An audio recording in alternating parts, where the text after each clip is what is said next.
Hello and good morning to episode 6 of the Bundesliga Minutes for the Transfer Exchange Show. We're back after a very eventful week in German soccer, so I'm very excited to be talking with you today. First off, let's start with the champions of the Bundesliga, Bayern Munich. There was some drama this week between sporting director Hasan Salihamidzic and coach Hansi Flick. And this is controversial because they're the two kind of young guys who have the most power within the club in that lower age group. And there's very much a sense of a new hierarchy growing within the club now that Uli Hoeneß has left and Karl-Heinz Rummenigge is soon to leave the club, with, of course, Oliver Kahn emerging into that role and of like the strategic management, but with Salihamidzic and Hansi Flick very much in charge of the sporting side, which means they have a lot of overlap because guess who deals with the players that Salihamidzic signs for Bayern on a day-to-day basis? It is, of course, the coach, Hansi Flick.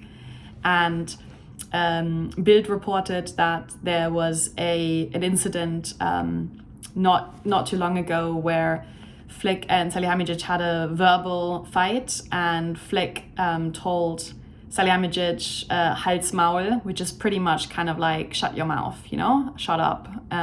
Maul is the German word for the mouth of an animal, so it's not something you would say kindly to anyone. And Flick has been asked about their differences in press conferences, and he said that it's usual to have some friction between sporting director and coach, and that it doesn't have to be a big, bad thing. And although we are all inclined to believe him, the kind of very much emergency signings that Hasan Salihamidzic made in a panic at the end of the summer transfer windows, so Eric Maxim Choupo-Moting, Bouna Sarr from Marseille for the fullback position, and Marc Roca, who Bayern had been interested in previously from Espanyol, but who was relegated with Espanyol last season. And after his kind of first breakout season in La Liga the previous year, hadn't played, hadn't kind of confirmed that form. He was, of course, also signed. And it's specifically the latter two there, so Sarr and Marc Roca, where Salihamidzic wants them to play more and get an opportunity, and Hansi Flick, basically between the lines of reading how he always talks very nicely of his players, doesn't think that they have the caliber to be playing for Bayern Munich and doesn't really offer them opportunities. When he did, so when Marc Roca had an opportunity to play in the last round of the German Cup against Holstein Kiel from the second division in Germany, Marc Roca was decent, but then became the tragic hero in overtime by missing a penalty. And of course, Bayern went out in that round, so that can't be helping. Another person that causes friction between the two of them is Alexander Nübel, who was signed from Schalke when he was very much the biggest footballing talent in the goalkeeping position that Germany had since Manuel Neuer, who also came through Schalke's academy. Of course, Nübel was not at Schalke's academy. He was educated at SC Paderborn and came to Schalke with Breitenreiter. When Breitenreiter came as coach, he was like, you guys have got to bring in this talent from the academy. So that is how Nübel ended up at Schalke as an 18-year-old. And then, of course, forced Ralf Fährmann out of the Schalke goal under Domenico Tedesco, and quickly established himself as one of the best shot stoppers in the Bundesliga, was promoted to captain at Schalke. And then pretty much when it was announced he would sign for Bayern, that's when his form dipped. And he caused, I think, 4 goals to be conceded in the latter half of last season for Schalke before he was replaced by Markus Schubert. And then he came in with a very bad standing. And after Manuel Neuer had an exceptional season with Bayern Munich last year, of course. And it has been reported that Salihamidzic promised Alexander Nübel's side and Alexander Nübel's agent games, so games in the German Cup, some games in Europe, and just a chance to play and prove himself. But Manuel Neuer was very clear, he's Bayern's captain, he's the type of athlete that always wants to play, always wants to win, And Neuer said, I'm going to be civil and we're going to be colleagues, but I'm not giving up my spot in goal for any games, whether it's a friendly or anything else. So there has been tension there because Nübel is frustrated that he's not playing. The agent has come to Bayern and asked why Flick is not using him. So Bayern is currently considering a loan move for Alexander Nübel. So that will be interesting to see what happens to the 23-year-old talent in the summer, because he has a long-term contract. So that covers us sort of Bayern Munich for the time being. This has also been the return of the German national team this week. And I mean that in the sense that Joachim Löw, for the first time since November of 2020, has announced his squad for another national team game. And this will be the debut call-up for Florian Wirtz, the 17-year-old playmaker with Bayer Leverkusen, who's very much filling Kai Havertz's shoes in the west of Germany there. And the debut for Jamal Musiala, a Flick favorite and a fan favorite who recently, as you know if you listen to that episode here, announced that he'll be playing for Germany rather than England, which he would also qualify for, and England, who he represented at the youth level.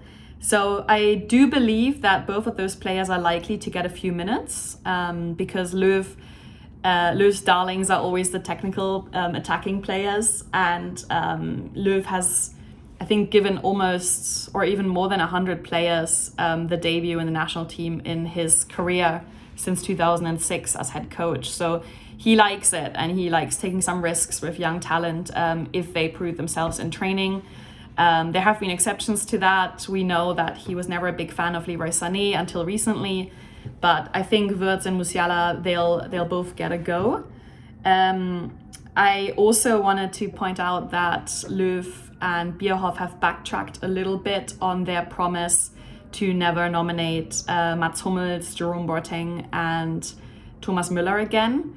There is now a slim chance that Thomas Müller particularly will be in the Germany squad for the Euros, and that remains to be seen. That will be very interesting. There was also some speculation last year whether Thomas Müller might be one of the 3 designated players older than 23 to join Germany's Olympic squad, but I don't think that's very likely. So it would be very cool for Germany to bring in a guy so experienced, who's had a stellar season this year after an even more incredible season last year, and who is fun in the dressing room, very well liked by his teammates, by the media, by the fans, and who has proven that he's a tournament player. He is someone who scores a lot of goals. There was a real chance he was gonna chase Miroslav Klose's World Cup goal record before Germany messed up the last World Cup. But it'll be interesting to see him again if he plays on that international level in the summer. Now, the other German giants are, of course, Borussia Dortmund. And Dortmund, again, really struggled this weekend. And it actually caused Erling Haaland to have an outburst of anger on the sidelines. He was very frustrated during and after the match with his teammates. Cologne was very much, after Dortmund took an early lead, Cologne was very much on the brink of winning the game. They turned it around to a 2-1 and were the better team in from about the 60th minutes onwards. And it was only at the very end, I think 90 plus 2 minutes, that Erling Haaland scored again and secured Dortmund that 1 point. And it's concerning because this is what happened in the first half of the season as well. Dortmund at that point even lost to Cologne, and that was kind of the beginning of the end for Lucien Favre. So here we are again. And I think, to me, what was really blindingly and painfully evident was how poor Dortmund is at fullback. And the reason I say that was particularly evident in this game is because in this game, Jadon Sancho and Rafael Guerreiro, who usually run the 2 wings on the left and the right respectively, were not available. And so there was just way too little pressure coming from either wing. And I've got to say this, Dortmund has Meunier, who they signed in the past summer for a total cost of about 50 million, including his wages, a 10 million euro signing bonus because he came on a free transfer from Paris Saint-Germain. He's 28 bonus because he came on a free transfer from Paris Saint-Germain. He's 28 years old. He makes defensive errors. He does not offer a lot going forward. He looks the opposite of agile and dynamic. He basically is that kid in your school team that doesn't really have the moves to play soccer, so coach puts him at fullback. And that is just, and to me, that was an awful transfer. Only perhaps topped by a more awful transfer for the fullback position, which was Nico Schulz, who came for in excess of 20 million euros from Hoffenheim a few years ago, and who people just like forget even exists at Dortmund because he played no real part under Favre. He occasionally gets nominated for Germany because Germany, very much like Dortmund, has a problem in the fullback position. But Schulz, who was a very promising player at Hoffenheim, has not been able to bring that to Dortmund, and he was not able to pick up the slack in this game. Schmelzer Schmelzer's days are long gone. He's important in a kind of sentimental sense for Dortmund because he was part of that Klopp team in 2010 to 2012 that won the German Cup, won the Bundesliga. He was part of that generation of Kagawa and Götze, Hummels, Großkreuz, Piszczek. And Piszczek, of course, is still reliable, but he was never really a very attacking-minded fullback, and he's getting older and older. Felix Passlack, who was seen for a long time as one of Germany's most promising talents, has really stagnated in his development. He occasionally shows glimpses of his promise, but his loan move to England, to Norwich, didn't pan out as intended.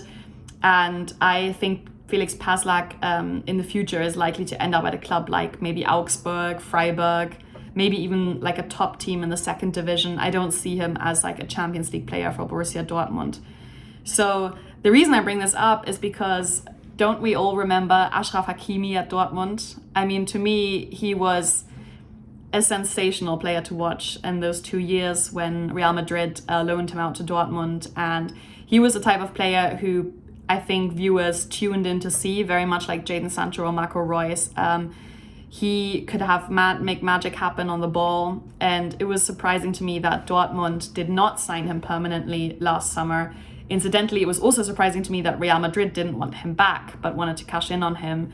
But Inter Milan paid just under 30 million euros for him. And I know that the coronavirus pandemic really hit Dortmund hard. Dortmund made a loss of about 48 million euros last year, which has a lot to do with missing revenues from spectator sales and ticket sales. But the fact, and also the TV rights, the fact that they did not sign Achraf Hakimi for that price did surprise me because he's young, he's fit, he sets up goals, he provides goals.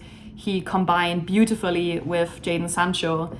And I think Sancho, particularly in the first half of the season, was really missing him, having him behind him to make those runs and kind of like divert the attention of defenders as well and create spaces and crosses and passes.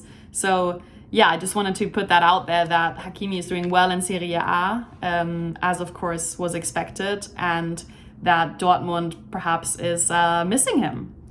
Now, I did want to talk about Schalke a little bit because we did last week and there's a bit of a follow-up. So last week it appeared as if Ralf Rangnick would be taking over at Schalke. He has henceforth had discussions through his media representative and agent, Kosicke, who represents him. He has talked with Schalke's board, who were originally a bit flabbergasted by this secret group of like super fans from the German economy, business world, politics, and former Schalke players like Indo Anderbrügge, who won the UEFA Cup with Schalke in '97, so the pre-runner of the Europa League. So this group that was formerly secret revealed themselves, kind of had their own coming out this midweek, and spoke. They gave a press conference. They said they don't want a coup d'etat. They don't want to replace the board. They want to work with the board. They called themselves the team for tradition and the future. So combining those two things, because Schalke is a very traditional club with traditional values and a large fan base. And everything seemed to be going well. Buchta, the head of the Aufsichtsrat, seemed to be coming around to the idea of installing Rangnick, even though his ego was hurt by the fact that Rangnick wasn't his man.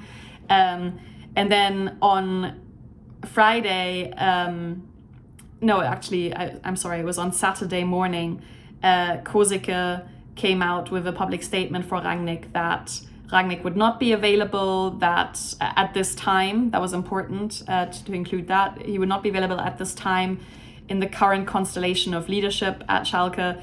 So between the lines, Rangnick was basically like, I don't want to work with these people. And so he basically, plunged Schalke into an even bigger chaos than they were in to begin with, a few hours before Schalke's kickoff against Gladbach, who, that was kind of an opportunity for Schalke to maybe make up some ground, because Gladbach had been on a terrible run of late and confidence was low. So these were two kind of former giants that are struggling for different reasons and in different ways, playing each other. But Schalke ended up losing, as most people expected, and it was very much in light of no one really cared about the scoreline there, because everyone was talking about Rangnick basically rejecting Schalke after it really looked like he would come to Schalke as kind of like his last big project. And that was embarrassing, because it seems now that Rangnick would have perhaps come if there had been a different leadership board who would have maybe flattered him more. It was said that he was offended midweek by Schalke's signing for the next season of Dani Latza, the 31-year-old Mainz captain and midfielder, who is a Schalke Academy graduate and Schalke supporter who didn't quite make it at Schalke and so took another path to professional football at a different club, and has now agreed to join Schalke next season to help them. He didn't say that in his transfer statement, but because he couldn't, but basically to help them get promoted to the Bundesliga again. I think at Schalke, outwardly, everyone still has to pretend like they have a shot at staying in the Bundesliga, but I don't think the players or anyone truly believes it, and I don't think the fans believe it.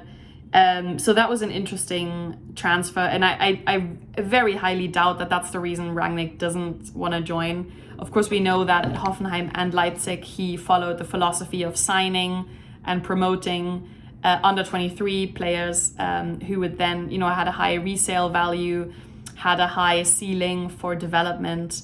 And it was said that he aspired to do that at Schalke, to win the battle for promotion with the youngest team Schalke has ever had. And of course, that may not necessarily include a 31-year-old, but I don't think that, that signing would have had an influence on Rangnick's decision to reject Schalke.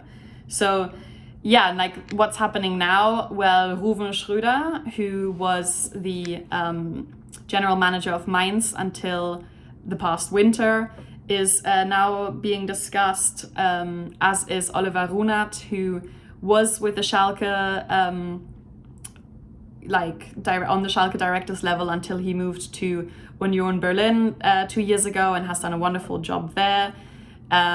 He's also being considered by the board as an alternative, but really, what a mess. I mean, the board has never looked weaker. Buchta, the head of the board, was not elected by the members. He stepped in last summer after Clemens Tönnies resigned.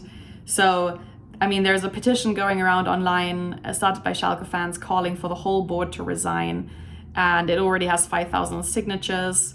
Last week, of course, there was a petition going around asking for Rangnick to be installed that had 50,000 signatures. So if anything, it shows the power that the fans have. It was also very much the fans and fan banners by the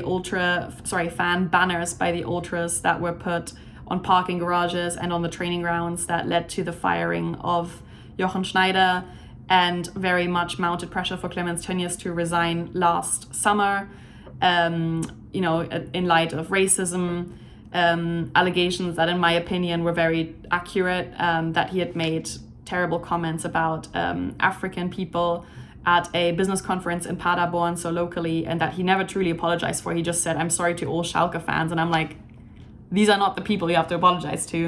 And then last summer, when at his factories under terrible working conditions, a big coronavirus outbreak happened in the meat plants.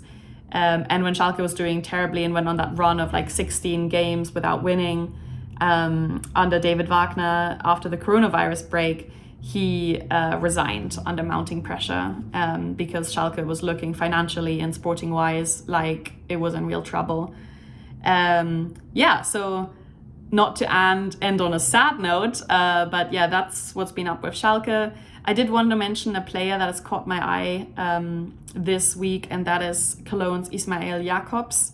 He is from the Cologne Academy that has been very successful this year. And in recent years, indeed, they were a German champion in 2019. They also have players like Noah Katterbach who emerged from that same generation. And Ismail Jakobs is a left winger who likes the vertical game, strives forward, is temperamental, perhaps sometimes still makes the wrong calls, but he had a great game at Dortmund. He scored the 2-1. He almost scored the 3-1 from a similar position on the left side of the box. And he almost, buried it in the net with a high strike in exactly the same way with his left foot as he scored the first goal. And I'm raising Ismail Jakobs because right now Noah Katterbach plays left back behind him. But in some ways, what Jakobs brings to the table, I think very much shows the modern interpretation of a fullback. Reminiscent. He's kind of like a poor man's Alphonso Davies, bringing speed, agility, drive. And I think he's one to watch for a potential future transfer to a different team, maybe of the caliber of a Leverkusen or Gladbach or Frankfurt. I don't think he's quite ready for, Leipzig, Dortmund, Bayern or Premier League, but I think he'll be someone who won't be in Cologne until 2024, which is how long his contract is currently running. And I completely forgot to mention Erling Haaland earlier, so thank you if you followed the first 22 minutes just because you wanted to hear about Erling Haaland. Haaland was very unhappy, as I mentioned, with the game and how that went against Cologne. And his exit clause of 70 million euros only applies next summer, so in 2022. But already it's being rumored that Dortmund is going to have to sell one of their big gems. And although it's more likely that they sell Jadon Sancho this summer or Jude Bellingham or Gio Reyna, it is a potentiality that Haaland could be departing Dortmund if a big offer comes in. And who wouldn't want Haaland on their team? Which European top team? So I'm going to say the reasons why he could be a fit at certain clubs and then what I think will happen. So bear with me. Bayern Munich is looking for a long-term replacement for Robert Lewandowski, and they can offer him a league he knows, and they can offer him the potential to win the Champions League. FC Barcelona is in financial shambles, but Mino Raiola, who is Haaland's agent, has a big influence at that club and could easily create a deal if they were to find the money. Manchester City is a club that is popular in the Haaland family. That's where his dad played. It's also a team that has Pep Guardiola as coach, and Guardiola, like Klopp, is maybe one of the two coaches in world football who any player wants to play for. So that's a big draw. Of course, Guardiola has also extended his contract. Man City is also a team where Aguero is getting older, and they must also, similar to Bayern, be looking for a long-term replacement, number 9. Among their ranks, money is not an issue at Man City, so that's another key thing. Chelsea, again, money is not an issue. Very exciting young team. This would be a very fun team for Haaland to play with, where he has similar attacking talent behind him, feeding him balls as he does at Dortmund right now. So, of course, Chelsea has players like Callum Hudson-Odoi, Mason Mount, Kai Havertz, Timo Werner, Hakim Ziyech. So a lot of potential there, a lot of cool players to, bounce the ball around with up front. And a good coach in Thomas Tuchel, and very much a project club where I could see them aiming to win the Champions League in the next 3 to 5 years. And Dortmund, you know, there's a very good chance, I still believe, that he will be at Dortmund next season. And, you know, at least if they make the Champions League, I see that happening. They're currently 4 points behind Eintracht Frankfurt, who are 4th in the Bundesliga with 7 games remaining in the Bundesliga. So, you know, there's still a good chance that they can come in 4th. Yeah, so it will be really interesting to see where he ends up. I think if I had to guess today, I would say that in 2022, he will sign for either Man City or Chelsea or for Bayern Munich. I have left out Real Madrid out of the equation because I believe that Real Madrid is still very keen on Kylian Mbappé. And, you know, especially the Spanish clubs have been hit hard by the coronavirus pandemic. And I don't see Real Madrid signing both Mbappé and Haaland, although that would be very fun to watch. And that's all I have for you guys today, guys and girls.